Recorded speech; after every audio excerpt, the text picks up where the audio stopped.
Hello everyone, Jerry and Steph Forever here, also known as Jerry Martin.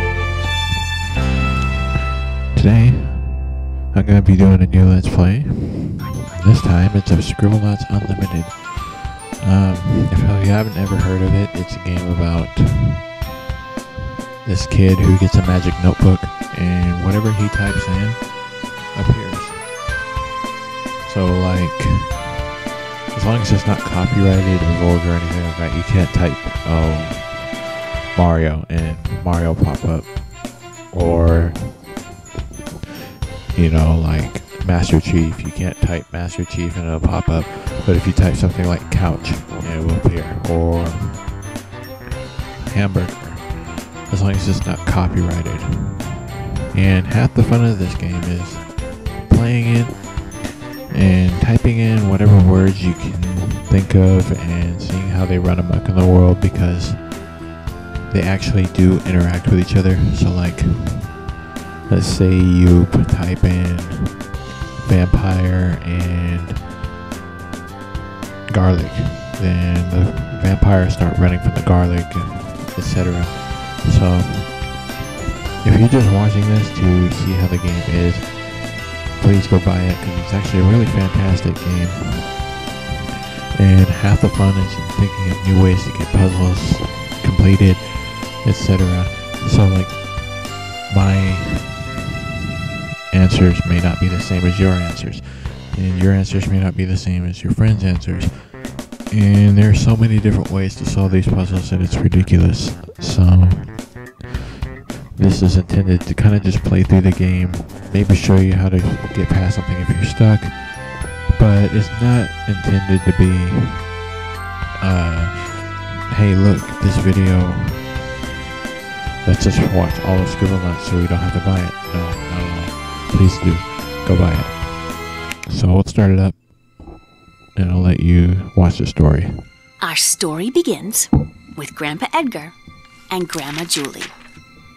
You might not believe this, but Grandpa Edgar used to be the world's greatest adventurer. Grandma Julie would beg to differ. She was also an adventurer. Edgar would often brush away vines or open doors thought to be undisturbed for generations, only to find Julie was already there, having lunch. They competed like this on adventure after adventure. On one adventure, Julie beat Edgar to the top of a long-lost pyramid.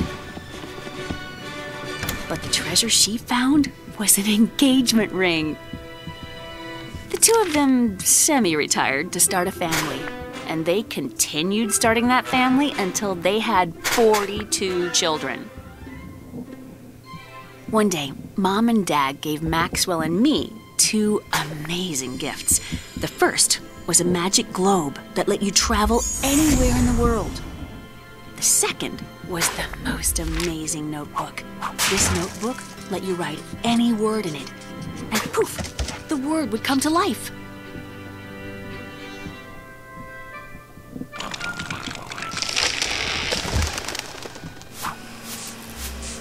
Our parents were worried about us turning out to be spoiled little brats, so they sent us out to face the challenges of the outside world. On the road to the city, we ran into an old man who said he was hungry. Maxwell made something to give him, but he played a nasty trick. The apple was rotten. Oh, the old man spat it out as soon as he tasted it and was very, very angry. As he cast some sort of magic, he called us spoiled little kids and then disappeared. It didn't seem like anything had happened.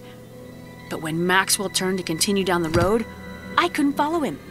The old man had put a curse on me that was turning me to stone. We didn't know what to do. Luckily, our brother Edwin's farm was nearby. Boy, you should have seen how angry Edwin was. He couldn't believe what we did to the old man and said we probably deserved what we got. Lucky for us, Edwin knew about Starites. Starites are magical objects born out of the happiness of others. When you do enough things to make others happy, you will find Starite. Hopefully, if Maxwell used the notebook's power for good, he could collect enough Starite to remove the curse. Maxwell said, "That's it! I'm gonna go out and do good things for all the people I can find.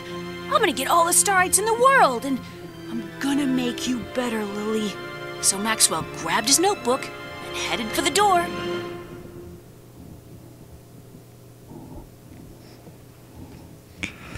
Wow. Can you imagine 42 kids?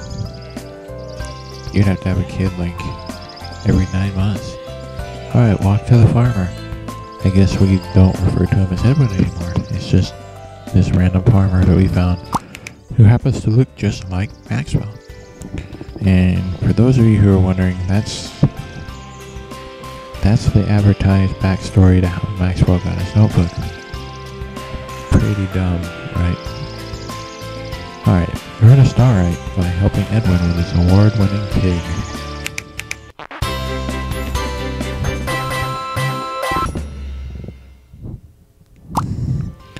Turn the runt of the litter into an award-winning pig. Write an object to help Maxwell scrub the pig. Okay. So, you can type something to clean the pig. So this is an example of what I was talking about earlier, where you can come up with several different options. The easiest one that comes to mind is soap. So you can give soap to Maxwell and use it to clean the pig. Or you can also use things like a washcloth and stuff like that. Click the progress bar for the current hint. I don't think I need a hint for this. Let's remove that. Drag it to the trash can. This pig looks great. Now use an adjective to increase the pig's size. Okay. Click add adjective. Let's see if it's paying attention. Tiny. Try using another adjective to make the pig bigger. I guess it knows. Big. See, you can just do stupid answers, but half the fun is thinking, okay, gigantic, or humongous, or colossal, all these things. So our next goal, help the pig win the talent competition. Use an adjective and a noun to create wings large enough to carry the pig. So we'll do colossal wings. The magic backpack stores objects for later. Throw the wings in the backpack and wait for the judges to arrive.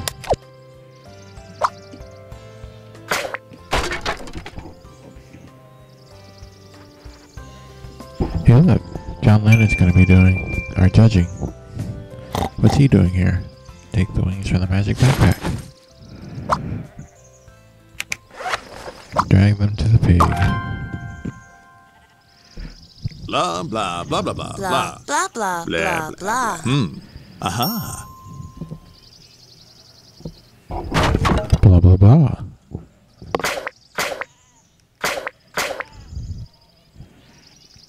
How did the hamster win second place? Someone's cheating. I'd be mad if I was in third place. Oh, at least we got a star, right? Pick it up. The basics completed. Total Starites 1.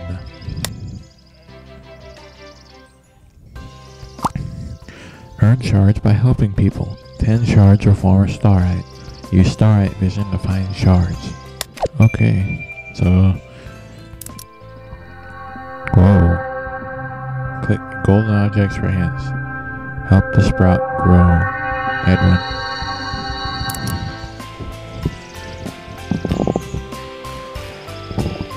Okay. Well, maybe I don't want to do that right now, Edwin. Maybe I got bigger problems to solve, like how to save our sister. But we don't. So the first thing I'm going to do, this game actually has sort of an in-game achievement system called object shards.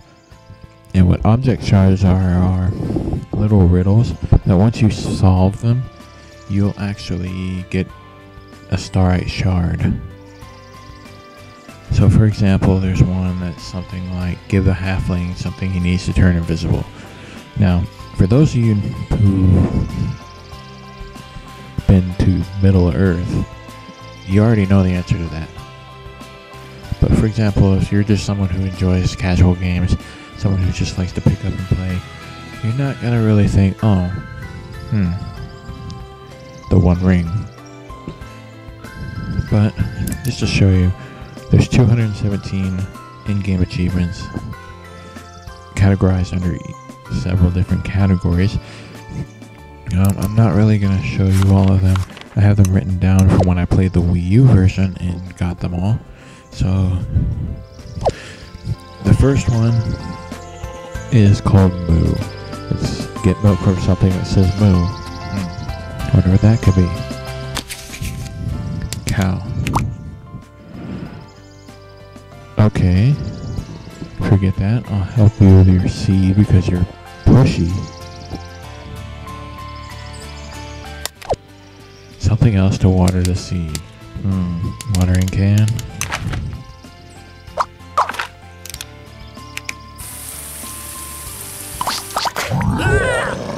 That's what you get. Alright. The plant scared away the other shard opportunity. Reset the level to return all objects to the original state while keeping your earned shards. Okay. Reset. Yes.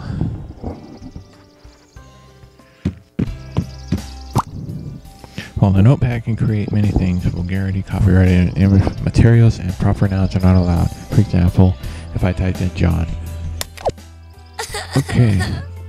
Should I? I guess I have to. My kitty is stuck on top of the tree. Get her for me. Now you can do several different ways. You can get a ladder. You can call a fireman. I'm going to do it the fun way. Jetpack.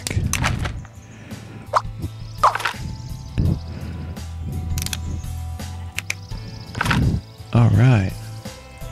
There's your kitty.